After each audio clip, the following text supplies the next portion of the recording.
আমাদের হায়া উঠে গেল কেন? আমি আপনাদের শোনাচ্ছি, শুনবেন খালি দলিলগুলো।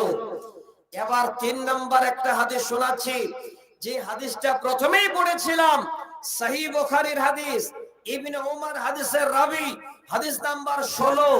এই ছোট্ট শব্দটা আপনাদের সামনে তুলে দিই। হযরত ইবনে উমর বলছেন, একদিন আল্লাহ রাসূলের সঙ্গে আমরা যাচ্ছি, আল্লাহ রাসূল হাঁটছেন, শুনবেন ভালো করে। আরেক আনসারী তার ছোট একটা ভাইকে এবার দাঁড়িয়ে দাঁড়িয়ে এই কথা বলছে। কি কথা? ওরে আমার ভাই, তোমার এত হায়া কেন? তোমার এত লজ্জা কেন? তুমি এত কেন হায়া করো? এত বড় হায়া করো, তুমি যেন মানুষের সামনে দাঁড়াতে পারো না, 2-4টা মানুষের সঙ্গে লজ্জায় কথা বলতে পারো না, তোমার দ্বারাই যেন আর মনে হয় দিনের কোনো কাজ হবে না। আল্লাহর নবী যেতে যেতে কথাটি শুনতে পেলেন। এবার রাস্তায় দাঁড়িয়ে নবীজি এবার সেই আনসারীকে আওয়াজ দিয়ে বলেন, হে আনসারী, দাহু ফাইন্নাল হায়া মিনাল ঈমান। তুমি তাকে ছেড়ে দাও, ছেড়ে দাও, আর তাকে কিছুই বলো না। এই লোকটার হায়া আছে মানে, এই লোকটার লজ্জা আছে মানে তার ঈমান আছে। আরেকটা দামি কথা আল্লাহ রাসূল বললেন, সেই লোকটার হায়া আছে, লজ্জা আছে মানে তার ঈমান আছে। তাহলে হায়ার সঙ্গে লজ্জার একটা গভীর সম্পর্ক, যেমন হায়ার সঙ্গে ঈমানের একটা গভীর সম্পর্ক আছে, হায়ার সঙ্গে ঈমানের একটা এত বন্ধুত্ব আছে, যেটা শুনলে আপনাদের শরীরের রঙগুলো শিউরে যাবে। শুনেন, সহিহ হাদিস শোনাচ্ছি। হাদিসটার নাম হলো সহিহুল জামে, হাদিস নাম্বার 3200।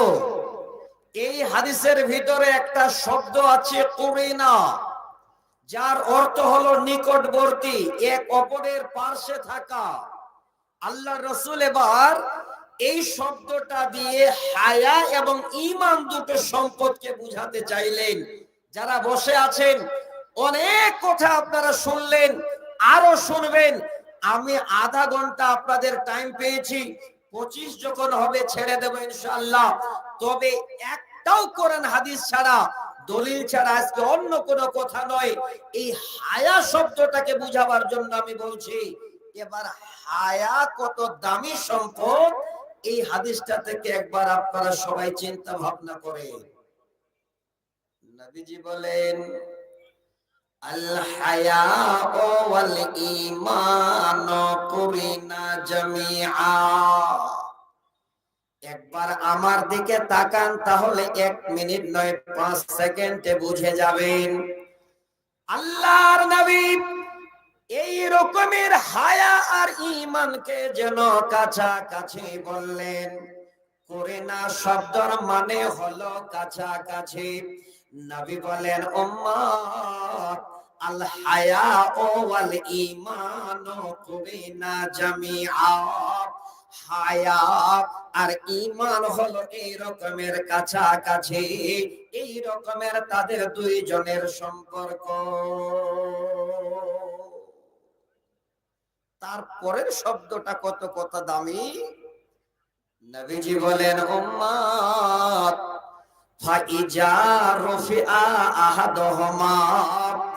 এবার দুইটি শব্দের ভিতরে একটা যদি কারণ না থাকে, মনে করেন আপনার হায়া নাই, আপনার হায়া চলে গেছে, আপনি যেন বেহায়া। নবী বলেন, উম্মত রে, ওয়া রফিআল আখার, দ্বিতীয় শব্দটাকে তোমার কাছে রাখতে পারবে না, এমনিতেই চলে যাবে। দ্বিতীয় শব্দটার নাম হলো ঈমান। নবী বলেন, উম্মত, যদি তোমার হায়া না থাকে, তোমার ঈমান চলে যাবে, এমনিতেই থাকবে না। তোমার যদি ঈমান না থাকে, তোমার কাছে হায়া থাকবে না, হায়া তোমার কাছ থেকে বিদায় নিয়ে নেবে। আজকে যারা এখানে বসে আছে, যারা ঈমানদার, কোরআন শুনতে এসেছি, আমি আপনাদের বলছি, শুনবেন ভালো করে। এই লজ্জার সঙ্গে হায়ার সঙ্গে ঈমানের গভীর সম্পর্ক রয়েছে। আপনি যদি বেলাজুক হন, আপনি যদি বেহায়া হন, লিখে নিন, আমি হাদিসের বাক্য আপনাদের বলছি, আপনার ঈমান দুর্বল, আপনার ঈমান নেই, আপনার ঈমানের ঘাটতি আছে, এই কারণে আপনার হায়া হয় না। এই জন্য আল্লাহ রাসূল বলছেন, ফাইজা রফিয়া আহাদুহুমা, দুইটার মধ্যে একটা যদি না থাকে দ্বিতীয়টা ধরে রাখতে পারবে না, ওয়া রফিয়াল আখার, দ্বিতীয়টা এমনিতেই চলে যাবে। তাহলে একবার আমরা মিলিয়ে নিই, যদি লজ্জা থাকে ঈমান থাকবে, যদি লজ্জা না থাকে ঈমান থাকবে না। তাহলে কত বড় সম্পদ এই হায়া, এই লজ্জা আল্লাহ রাসূল আমাদের দিয়ে গেছে। আজকে যদি হায়া থাকতো, আজকে যদি মানুষের লজ্জা থাকতো, তাহলে আজকে আমাদের এই সমাজের ভিতরে ভালো ভালো লোকের দ্বারাই অসামাজিক কাজ হতো না, আমাদের দ্বারাই আজকে যেন এই রকমের বেহায়ামি কাজ হতো না। আমি আপনাদের খুলে বলতে পারছি না টাইমের কারণে। এবার 5 নাম্বার একটা হাদিস শোনাচ্ছি আপনাদের বুঝাবার জন্য। যারা এখানে বসে আছেন খুব তাড়াতাড়ি করে শুনবেন। এই মাদ্রাসায় পড়া হয় সহিহ মুসলিমের প্রথম খণ্ডে একদম শুরুতে কিতাবুল ঈমান নামে একটি অধ্যায় আছে, 35 নম্বর হাদিস। এই হাদিসটাকে এবার আপনাদের সামনে আরেকটু পড়ি, তাহলে আপনারা আরো বুঝতে পারবেন। এই যে হায়া, এই যে ঈমান, এই শব্দ দুটোর সঙ্গে আমাদের কতটুকুন যুক্ত থাকা দরকার, আমরা কতটুকুন মেনে জীবন যাপন করতে পারবো, এই হাদিসটাকে একটু চট করে আপনাদের সামনে সময় দিয়ে শুনে নিতে বলছি। শুনবেন, হাদিসের ইবারত পড়ছি। আল্লাহ রাসূল এই হাদিসে এই ঈমানের শোভা, এই ঈমানের শাখা প্রশাখা বলেছেন প্রায় 70 থেকে ঊর্ধ্বে কিংবা 60 এর ঊর্ধ্বে। আল্লাহ রাসূল গণতি করে বলেছেন কিভাবে? নবীজি বলেন, আল ঈমানু বিজউ ওয়া সাবউনা আও বিজউ ওয়া সিত্তুনা শুবাতান ফা আফজালুহা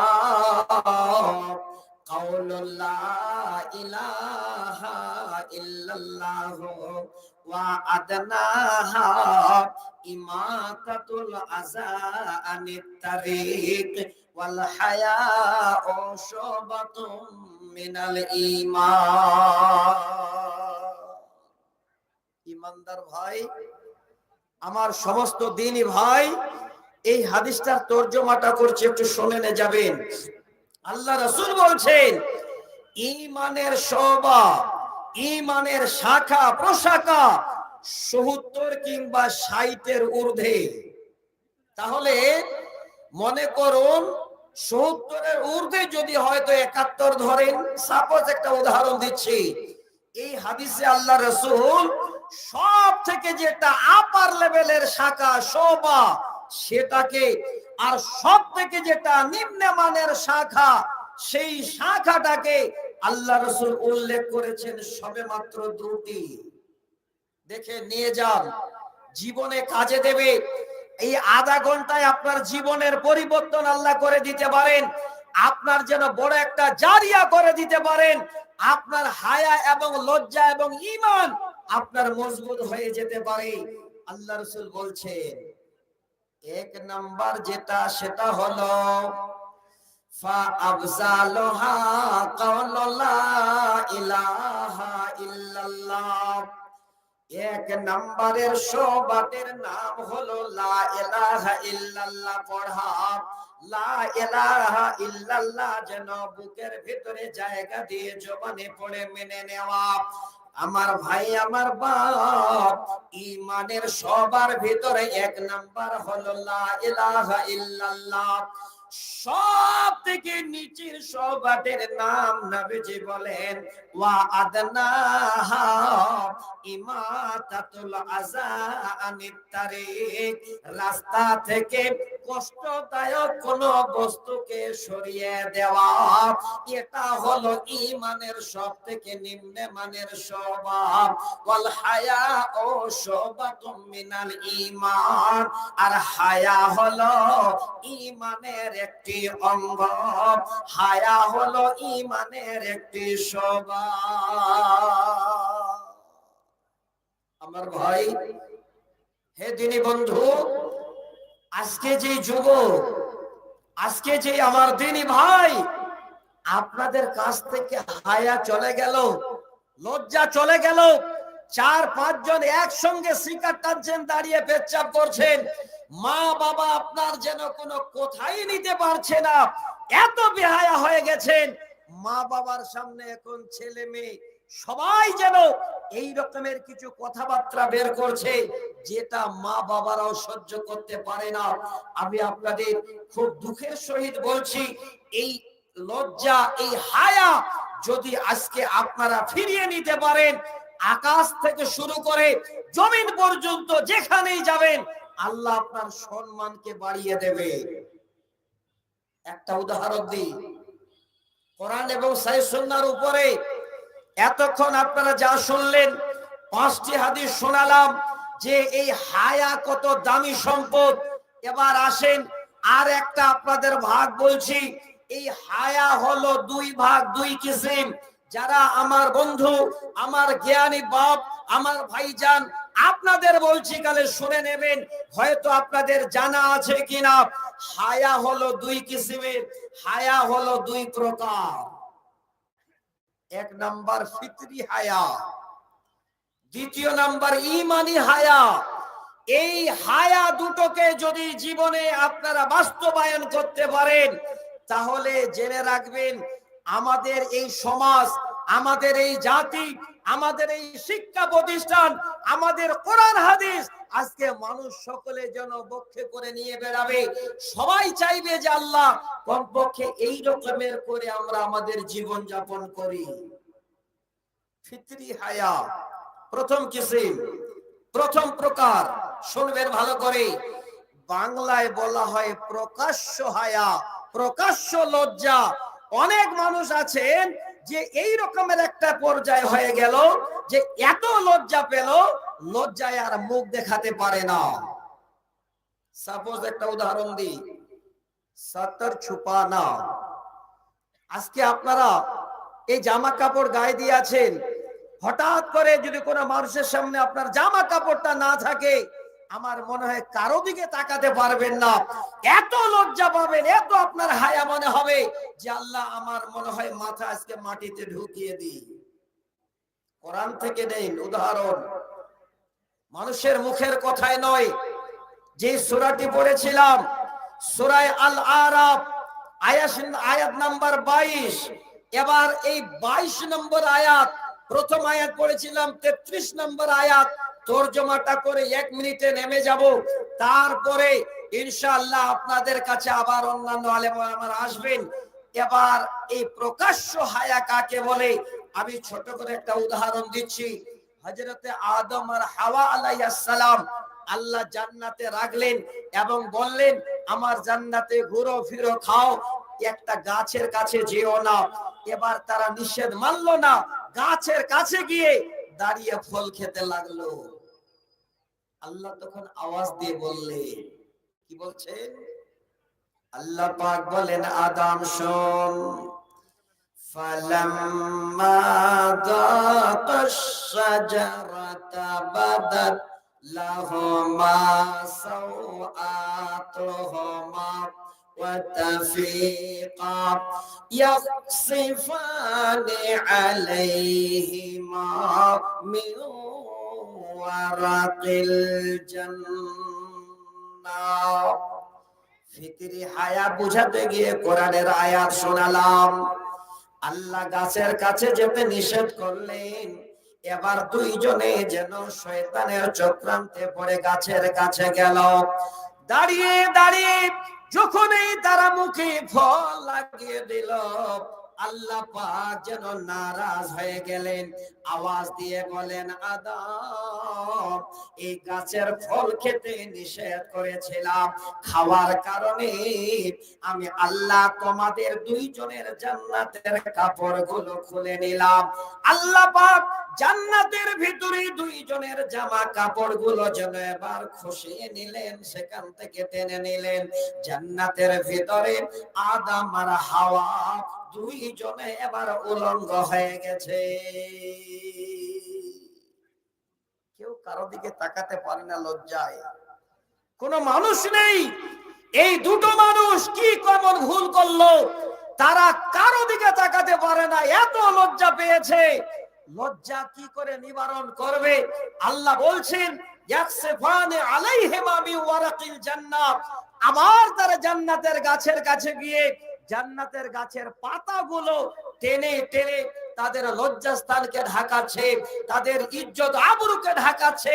লজ্জায় দুটো মানুষ আর যেন থাকতে পারে না।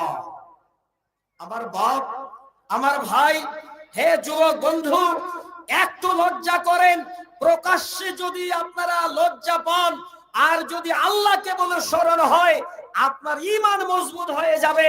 আপনার যেন আল্লাহ বলে স্মরণ হবে, আপনার জিন্দেগি কোনোদিন বেইজ্জতি হবে না, আপনি কোনোদিন বেহায়া নামে আল্লাহর কাছে কোনো বান্দা রূপে গণ্য হবেন না। অতএব একটু চিন্তা ভাবনা করি, কমপক্ষে আমাদের চলার জিন্দেগিটা একটু আমরা উজ্জ্বল করি, আল্লাহর দুনিয়াতে একটু হায়া করে চলি, একটু লজ্জা করে চলি। এই রকমের কিছু কিছু টিপস আপনাদের আমি দিতাম, কিন্তু দুঃখের বিষয় আমি তাড়াতাড়ি করে সেরে দিচ্ছি। এবার ঈমানি হায়া বলেছিলাম, চট করে আমি 3টি কোরআনের আয়াত শোনাচ্ছি। আমার টাইমার মাত্র 7 মিনিট, শুনবেন ভালো করে। ঈমানি হায়া কাকে বলে? ঈমানি হায়া যদি আজকে আমরা মেনে নিতে পারি, জীবন কামিয়াব।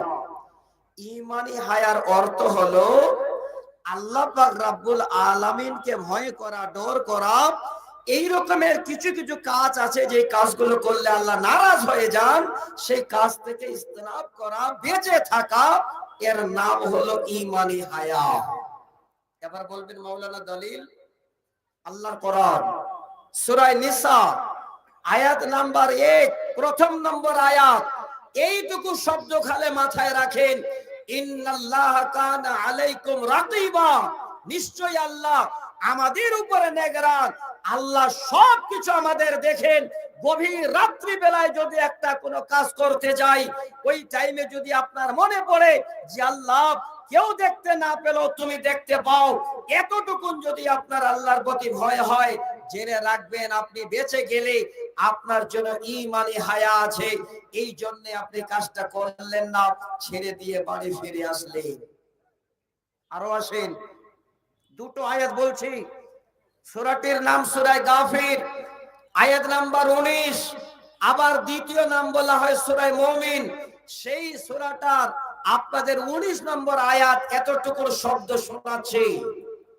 অনেক ভাই আছেন, অনেক বাপ আছেন, কোন জায়গায় একটা কোনো খারাপ কাজ করতে যাবেন, দুই বন্ধু আপনারা যুক্তি করছেন, আরো অন্যান্য লোক আছে, ইতিমধ্যে অন্যান্য লোক যেন দেখতে না পায়, বুঝতে না পারে, বসে বসে এবার চোখের ইশারাতে কথা বলছেন, আপনি চোখ দিয়ে কথা বলছেন। একটা কথা মাথায় রাখবেন, আপনার যদি ঈমান থাকে, আপনার যদি ঈমানি হায়া থাকে, তাহলে চোখের ইশারা করার আগেও চিন্তা করবেন, আল্লাহ এই চোখের ইশারাটাও তোমার জানা। কোরআন শুনেন, সূরা গাফির 19 নম্বর আয়াত। আবার আল্লাহ বলেন, ইয়ালামু খাইনাতাল আ'য়ুনি ওয়া মা তুখফিস সুদূর। আল্লাহ পাক বলেন, ওরে আমার বান্দারা, কোন একটা কাজ করার জন্য যদি চোখের তোমরা ইশারায় কথা বলো, চোখের ইশারায় যদি তোমরা এই রকমের কোন অন্যায় করতে যাও, আমি আল্লাহ তোমাদের চোখের ইশারা পর্যন্ত দেখতে পাই। আমি আল্লাহ তোমাদের চোখের ইশারাও জানি।